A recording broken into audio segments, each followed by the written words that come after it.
It is an exciting time. I don't know that we all felt that way initially, but it is an exciting time. And part of the excitement of it is that we're finding the way that it can be helpful in our artistic goals and in our educational goals, but it's also helpful in helping connect each other and for what it can provide for people who need it. Jason spoke a lot about that last week. And Jason, I wonder if you'll talk a little more about the experience that you and your wonderful choir had with virtual choirs in the spring. Well, the experience I had was birthed because of just taking that quiet time to really try and quote unquote figure this thing out. And to do that, I always have to kind of start from a place of silence. And when you really sit back and think about it and think about all the people affected by COVID-19, many that have lost loved ones, and our economies in shambles, and there are folks struggling to put food on the table. And all of this is happening largely devoid of music. But post-pandemic, I think we'll be starving for music. So the question is, are we going to serve it the same menu? You know, are we going to sprinkle a little Bach here and a little Mozart there, and throw in a little Eric Whiteacre here, and or something kind of eccentric just as a talking point? And the answer I came up with was that will be a total tragedy if that was our the same formula. So Janet had her 4 C's, I think it was, and I came up with this thing called, I want to be a CEO.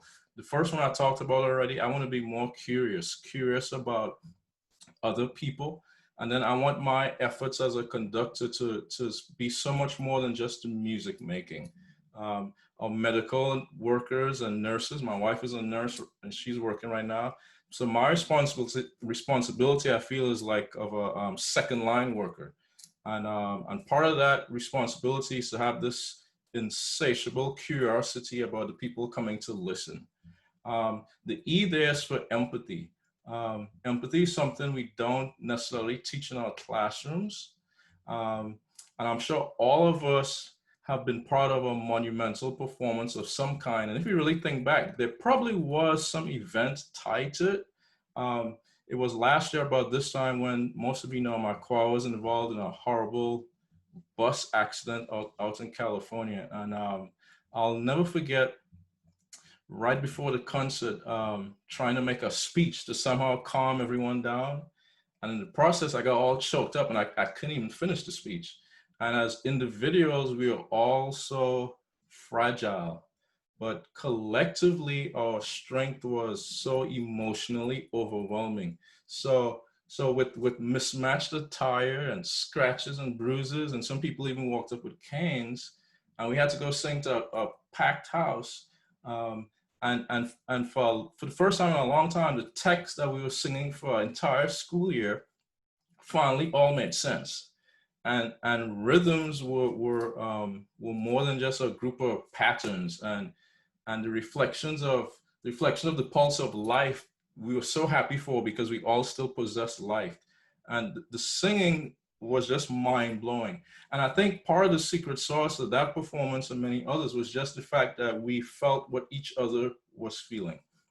And that empathy thing is something we need to make a more intentional effort to bring into our choral rehearsal processes. And so that's the E, empathy. And the last thing I shared with the panel last week was just, optimism. Because music consolidates humanity, it's cause for optimism. And through our performances, we need to bring hope. And I share with the panel, you go to South Africa and visit when Nelson Mandela was held in jail, and you just can't help but process, oh my gosh, how did he get through this tough time? And I think we need to no longer be just solely satisfied with our musical prowess, but to now couple that with some serious optimism. So what we did was birthed as a result of all of that. So our first video, that We Shall Overcome, we tried to put that central theme and that idea, and the students all brought their ideas to the forefront. Different students picked different pictures and video scenes that connected with them, and then we put the whole thing together. And even in going forward now, that's the approach we like to have. We come from that point, being a CEO, And then we try to put the entire project together, and hopefully that theme is felt. Thank you very much, Jason. And it is. I think anyone who has ever heard your choir certainly feels it. So thank you for that, CEO. One of the things that all of us struggle with, at least I do at my progressed age, is technology is not easy for me, and it's not something that I adapt to. But Eric mentioned that his 14-year-old son, give him few minutes on YouTube and he's going to have the answer. And my experience with virtual choir has been nominal, but it just started with putting out the idea to my students, and they came up with great ideas, and we actually had the technology and wherewithal in there. Some of our past students, Christian Dela Cruz, is giving webinars to people. Alicia Villarreal, one of our grad students, actually has a side business creating virtual choirs. And this is something that I noticed Janet was immediately and early taking the fore with, especially with Troy Robertson and Core Amour. So Janet, we're going to come to you again. Thank you for being very proactive. And one of the things that you're very proactive about is the positive teaching outcomes, how you can always be with your students. So would you talk a little bit about some of the positive teaching outcomes that happened for you and that you see with virtual choirs? Great. I think, again, we tend to think of the virtual choir as a record and done. And that just wasn't the way we approached it, because I did want them to have that sense of community. So I don't want to get into the house, but we did Zoom rehearsals in specific sections. We chanted together with mics on so that we could unify vowels. We did singing. We had various examples. But then I learned through listening to the recordings that were turned in, I learned about specific challenges. What happens when this student is in the room without the people around the student to support them? Some of their challenges become more obvious. And so even this summer, we did a virtual choir using the same sound trap with our graduate chorus. Dr. Sean Lindfors and I worked together on that. And so we did private coachings, one-on-one. I did some of those this spring, but more this summer.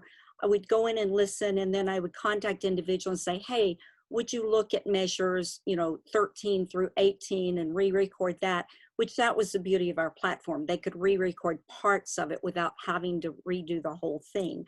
The other thing was that they had to take agency for their own sound, for their own time, for their pitch, for their intonation, for their dynamics. And my students felt very positively about that. Some of them wrote and said, I really felt like I was teacher. I was having to really do this. And so they were operating at a very high level because they would do that. Then they got so good, they started doing their own editing when they put it in a Soundtrap. They edited as they went in. The audiences loved the cool factor. There were people drawn to our video who never would have come to a choral concert. But once they got there, with both Blessing by Katie Moran Bart, which was one of our signature pieces, but also with Michael's piece, which was so inspiring, they were as moved by the choral experience as they were by the cool factor. And the other thing we learned this summer, we had an advantage in the spring. We had already built our community. This summer, they were strangers. So we were able to build community by rehearsing together, by doing the recordings. And look, this was never meant to replace real choir. This is just an expansion of what we can do. And this can keep our students engaged and part of this community until we reach the other side, which is going to be so astoundingly joyful when we can do this. But I know that I will probably keep Soundtrap, or my school will. I won't be doing it, but they will probably do that and listen to individuals. But I think they really felt personally approached. And the other thing I just want to point out, there is even one study that said, as Eric was saying, that some people feel more social presence that they're part of this large thing in a virtual choir. I can't imagine that, but we can build community. So I think keeping this positive and learning. So, and I think that's my time. Positive in learning. I think that describes you beautifully, Janet. So thank you for sharing about that. So true. We're going to turn back to Tesfa for a little time to tell us and share with us, how can we put more teeth into activism using virtual choirs? Thank you, Joey. I would say my experience of the boxes on the screen, eventually people will grow tired of that. And, coming from a media perspective, from the years that I spent in the American Public Media and Minnesota Public Radio, is that the B roll is just as important as the A roll. Like, what message are you trying to send through that B roll?